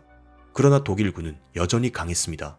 서부전선에서의 실전 경험은 독일군을 한층 단련시켰습니다. 포병의 위력과 정밀함은 당시 유럽 최고 수준이었고 우수한 지휘관과 참모진의 작전 계획 수립, 부대 운영과 지휘 통제 능력은 매우 뛰어났죠. 거기에 더해 독일군은 정보전에도 탁월했습니다. 독일군은 러시아군의 무전 통신을 실시간으로 감청했고 항공 정찰까지 동원해 적군의 작전 계획과 병력 이동 등을 사전에 파악할 수 있었습니다. 이는 지난 영상에서의 탄넨베르크 전투에서 잘 드러났죠. 게다가 독일은 촘촘한 철도망과 발달된 보급 체계로 인해 후방과 전방은 조직적으로 연결되어 있었고 이는 단발성 전투가 아닌 지속 가능한 장기 작전을 수행할 수 있도록 했습니다. 그리고 오스트리아 헝가리군은 독일군의 도움이 절실했습니다. 자존심이 강했던 합스부르크 제국의 콘라트는 독일이 서부 전선에만 집중해 동부 전선을 방치한다고 느꼈고 그러한 독일군의 태도에 강한 분노와 고립감을 느끼고 있었습니다. 실제로 당시 독일군 내 지휘관들은 이미 오스트리아 헝가리군을 향해 제대로 싸우지도 못하는 군대라며 철저하게 무시하고 있었죠. 하지만 콘라트는 자존심을 무릅쓰고 독일군의 도움을 요청할 수밖에 없었습니다. 콘라트는 러시아군이 수적으로는 우세해도 극심한 물자 부족에 시달리고 있다는 것을 알고 있었습니다. 1915년 초에 배치된 러시아 사단은 약 200만 발의 포탄을 지급받았는데 예비 포격으로만 수십만 발을 포격해야 하는 실전에서는 터무니없는 수준이었습니다. 또한 러시아군은 전투에서 가장 기초적이고 필수적인 소총조차 제대로 지급하지 못할 지경이었습니다. 신병을 무장하는 데는 매달 20만 정의 소총이 필요했지만 당시 러시아 군수 공장의 생산량은 5만 정을 넘기지 못했죠. 옆에 동료가 부상당하거나 사망하면 그 소총을 집어들고 전투에 임해야 할 정도였습니다. 콘라트는 이 기회를 노려야 한다고 생각했고 그가 돌파구로 선택한 지점은 고를리체, 타르누프 지역이었습니다. 당시 러시아 전선은 드미트리예프가 이끄는 3군 소속의 14개 보병사단과 5개 기병사단이 방어하고 있었습니다. 하지만 고를리체와 타르누프 사이의 좁은 지역은 2개 사단 6만여 명으로 방어하고 있는 일종의 취약 지점이었습니다. 당시 러시아군의 주력이었던 5군과 8군은 양쪽으로 분산되어 있었죠. 구축해놓은 참호선은 허술했고 중포와 탄약은 절대적으로 부족했습니다. 콘라트는 3-40km에 불과한 이 좁은 지역을 돌파한다면 러시아군의 측면을 잡아낼 수 있고 렘베르크까지 재탈환할 수 있을 것이라 보았습니다. 독일군 역시 오스트리아 헝가리군의 도움 요청을 무시할 수 없었습니다. 그것은 오스트리아 헝가리를 위해서가 아닌 독일 자신을 위해서였는데 오스트리아 헝가리가 붕괴되는 순간 러시아군은 슐레지엔 방면을 따라 베를린으로 진격할 수 있었고 슐레지엔은 독일의 핵심 산업지대로서 이곳을 내주게 된다면 독일군은 전쟁을 지속할 수 없을 것이 분명했죠. 그렇게 팔케나이는 동부전선에서의 공세 작전을 승인했고 기존 부대를 재편해 8개 사단으로 구성된 11군을 조직했습니다. 11군의 사령관으로는 아우구스투스 폰 마켄젠, 참모장으로는 한스 폰 젝트가 선임되었죠. 오스트리아 헝가리는 보로에빅이 이끄는 4군이 지원했습니다.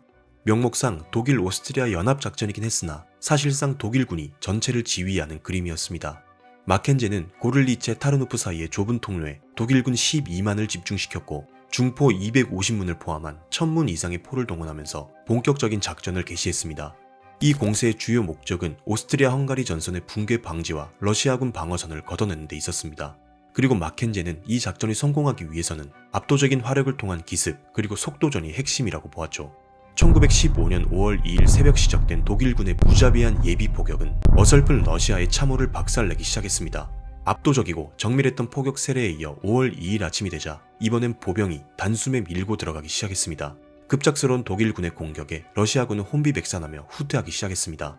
러시아 전방 참호선은 순식간에 무너졌고 하루 만에 17,000명의 병력이 항복하며 포로가 되었죠. 5월 3일에서 4일 독일군은 러시아군의 2선, 3선 참호선까지 돌파하는 데 성공했습니다. 러시아군은 통신이 끊기며 고립되었고 사실상 조직적인 저항이 불가능해지자 3군 사령관 드미트리예프는 총사령부에 철수를 요청했습니다.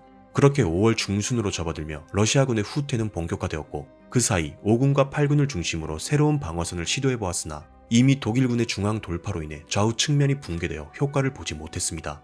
6월까지 독일 오스트리아 동맹군은 흐시에미시를 탈환했고 렘베르크까지 빼앗으며 상실했던 갈리치아를 수복하는 데 성공했습니다. 러시아군은 병력의 재편 없이 후퇴를 이어갔고 계속되는 패전과 후퇴에 사기까지 떨어져 항복하는 병사들은 늘어만 갔습니다. 그리고 7월이 되자 북쪽에서는 독일 8군과 10군, 중앙에서는 9군, 남쪽에서는 마켄젠의 11군까지 100만 명이 넘는 병력이 대공세를 가하기 시작했습니다.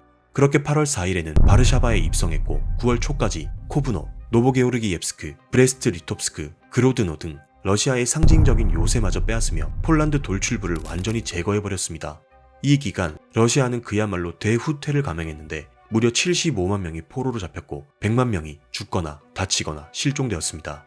그렇게 독일군이 동부전선에 제대로 화력을 쏟아붓자 오스트리아 헝가리군은 기사회생했고 러시아군은 초반에 차지했던 전선을 완전히 상실해버렸습니다. 1915년 9월 중순에 접어들자 독일군도 더 이상 공세를 지속하긴 힘들었습니다. 단기간에 수백 킬로미터를 전진했고 보급은 늘어졌으며 병사들도 휴식이 필요했죠. 러시아군 역시 뒤로 갈수록 방어선을 정비하며 전선을 안정화시키고 있었습니다. 그렇게 1915년 9월 말 독일군의 대공세와 러시아군의 대후퇴는 종료되었고 동부전선은 소강 상태로 접어들기 시작했습니다. 그리고 한창 후퇴 중이었던 9월 1일 니콜라이 2세는 결단을 내렸습니다. 개전 후 러시아군을 이끌었던 니콜라이 대공을 해임했고 자신이 직접 러시아군 총사령관이 된 것이죠. 국정은 황후에게 맡겼으며 그 뒤에는 라스푸틴이 있었습니다. 물론 아직도 러시아군은 수백만 명을 동원할 수 있었습니다. 실제로 1916년에서 17년 400만 명을 소집했죠. 그러나 러시아는 이미 내부에서 무너지고 있었습니다. 대후퇴로 인해 30만 제곱킬로미터를 상실했고 수백만 명의 폴란드인, 리투아니아인, 라트비아인, 유대인 등 비러시아계 난민이 도시로 유입되고 있었습니다. 사회는 더욱 혼란에 빠졌고 급격히 치솟는 물가는 국민들을 더욱더 곤궁에 빠뜨렸습니다. 정치권에서는 내각의 개편과 민간 참여를 요구했으나 이 역시 묵살되었고 거기에 라스푸틴이 조종하는 황실까지 더해지니 러시아 재정에 대한 신뢰도는 바닥을 길 수밖에 없었습니다. 이미 1917년 혁명의 불씨가 피어오르고 있었던 것이죠. 러시아 혁명은 조금 더 뒤에 자세히 다루겠습니다.